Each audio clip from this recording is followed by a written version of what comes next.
Hello. All right. Today is Wednesday, and we are going to talk about how much fun last night was. I had a Britney Jazzercise night. And so, why did I plan a Britney Jazzercise night?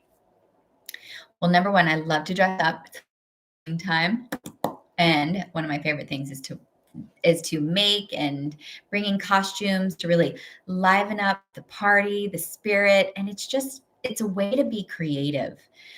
Second thing I love to do is dance. I love to dance. I've danced since I was like the age of 3. I've done ballet, I've done East Indian, I've done modern, I've done hip hop, you name it.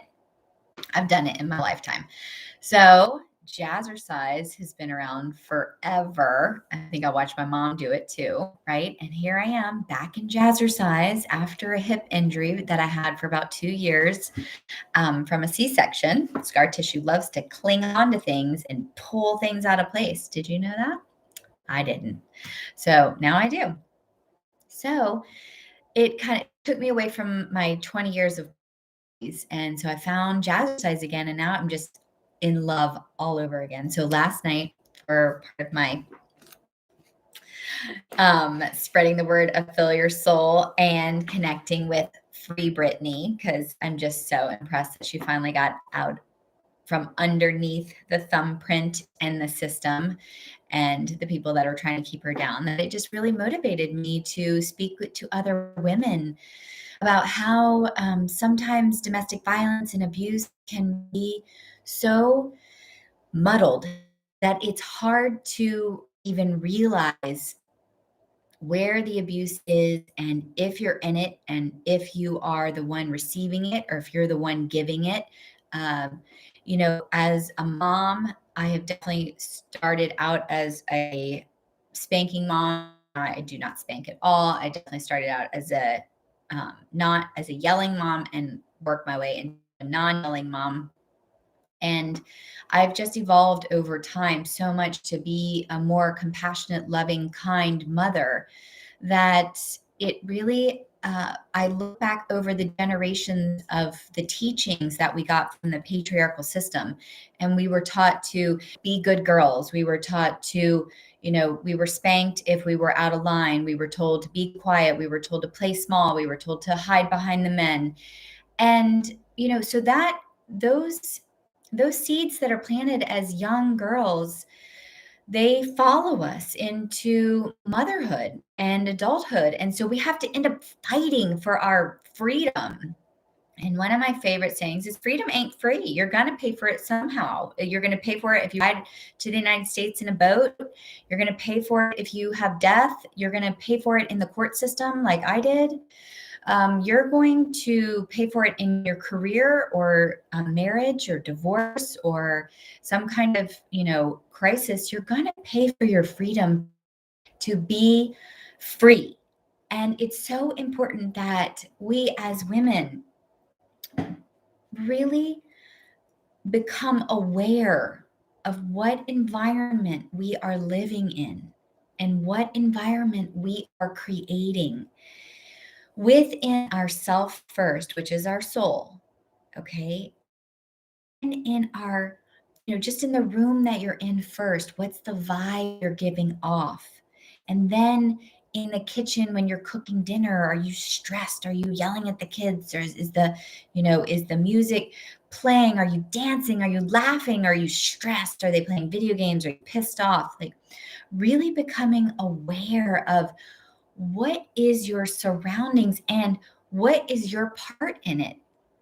Are you the one that's the joyful cook and laughing and playing and giggling with the kids and doing homework? Or are you stressed and, worried and making sure, you've got your vegetable and your fruit? Or are you just throwing processed food on the plate and just everybody's fending for themselves and you're over it? So how does this relate to really being aware of, the domestic violence and the abuse and what we struggle with as women still today? Because what happens is we numb ourselves out and we don't want to deal. And so we get angry. And some of us get silent angry, and some of us get loud angry, and some of us get passive angry. And so all of those messages and all of those signs are all so valid because they are messages from your intuition, which is your natural gift of where you can grow, evolve, and change into a better version of yourself, your highest self. Your highest self is the one that is free, the one that is not over medicated or over drinking or overeating, and the one that is having fun with her friends, and the one that is snuggling with kids, and the one that is steaming vegetables and being creative in the kitchen. And part of why I love Jazzercise and tying all this together is because if you're going to be aware of your surroundings, you have to be aware of your body. Then not only do you become like one with your body, you know exactly when it doesn't feel right. You know exactly that you need maybe more water. Like mine is like, you should have brought a water in here. Okay, well, we'll get a water in a minute. Being aware of the body and what the body needs will help with your personal awareness, and then the awareness that you bring into the room, and the vibe that you bring into your household, and the vibe that you extend to your children, to your spouse, to your friends. So if your vibe is nice and centered and grounded, and I don't mean boring, I just mean centered, grounded, and clear, okay? Then you can actually know what you need. Then you can help fill the other people up with good food and good water and good music and good dancing. All right. So, what happens when you're unaware of your body and you're unaware of your surroundings? Then other people can invade your space. Okay. Space Invaders, one of my favorite games, right? So, Space Invaders, they'll come in. This is when the domestic violence happens. This is when the abuse happens. This is when the passive things happen that you blow, you're unaware of. Because if you're not aware of your body and how that made you feel, or what that person is actually saying when you thought you heard it right, you did, but you just blew it off. Those are the kind of things that keep happening, and then all of a sudden you get yourself into a little pickle. And that's when the abuse, that's when abusers know when to grab a hold. And they do it either mentally, emotionally, physically. And so that's why I wanted to really bring in some awareness and fun into the Free Britney Jazzercise last night. I had my daughter and her best friend, my niece, and new friends, clients, and old friends. I mean, we danced for a solid hour, really, to every Britney song, inspiring us and working our muscles and clearing out the stress of life. And it was so fun. And I want to encourage you to, number one, pay attention to what your body needs. Does it need fun? Does it need dance? Does it need music? Does it need rest? Does it need water? Okay, if you're aware of your body, remember, you're aware of the people around you too. Then go to the next layer. Are you aware of your space? Are you in a bad mood, good mood, sad mood, depressed mood? Are you joyful? Are you silly? And then go to the next layer. How are the other people feeling? Okay, and ask them. Don't tap in and find out. Ask them. How are you feeling? I'm feeling sad. Okay, you tell me why you're sad. Or I'm happy. Yay, you want to have a dance party? Or I'm feeling depressed. Okay, well, what have you had today to eat or drink? And how often have you been on your phone? And what have you done for exercise to get those endorphins going? So a lot of questions will help when you work on the next layer of the people that you live with or are around for the majority of the time. All right. And then you can go out into it's not such a scary place because you've checked in with yourself. You've checked in with the people that you love.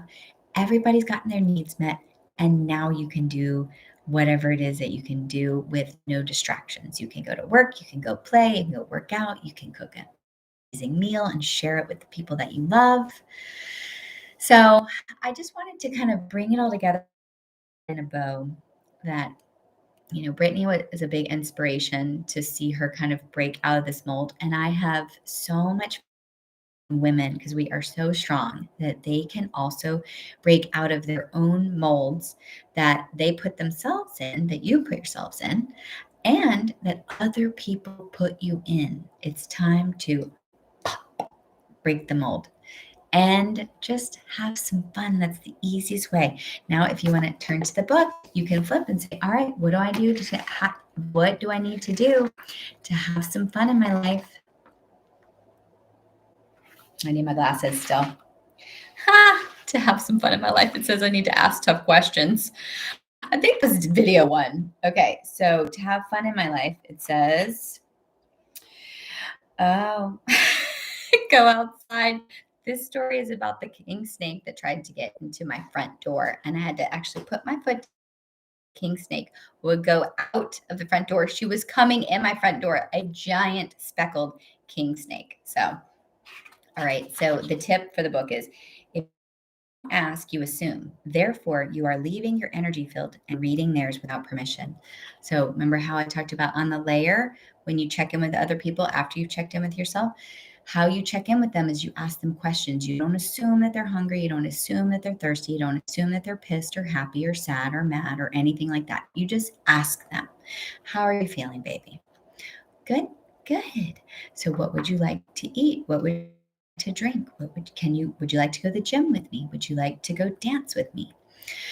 So that's how questions can bring more fun into your life. Who knew? All right. Happy Wednesday. Happy early Halloween. Love you. Bye.